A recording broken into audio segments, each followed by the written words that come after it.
How to winterize an inground sprinkler with a leaf blower. When water is left in the inground sprinkler system over the winter, it can freeze. The expansion can crack the rigid plastic pipes, requiring costly and inconvenient repairs. Prepare your sprinkler system for freezing temperatures by winterizing it. A key component of winterizing your system is to blow out any remaining water in the lines. If you don't have a compressor to help you do the job, a leaf blower will work.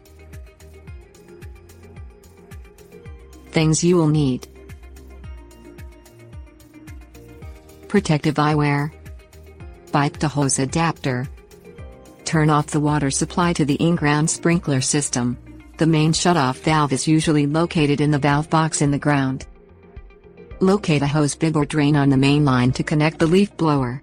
Look for one on or near the backflow preventer, the device that stops non-potable water from flowing back into the drinking water system. Attach the nozzle of the leaf blower to the main line with a pipe to hose adapter. Make sure the drain on the supply line is closed.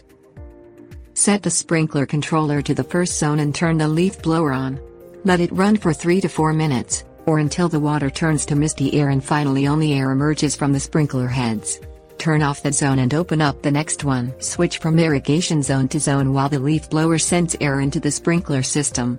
It is not necessary to get each drop of water from the lines, but when the majority of water is removed, it will help your inground sprinkler system avoid a risk of freezing and bursting.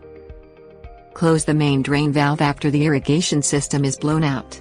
Disconnect the controller from your automatic inground sprinkler system. Set it to a dormant or rain mode, which stops all cycles but keeps programming information. Tips: warnings. To finish winterizing your inground sprinklers, drain all the water from the backflow prevention device as well.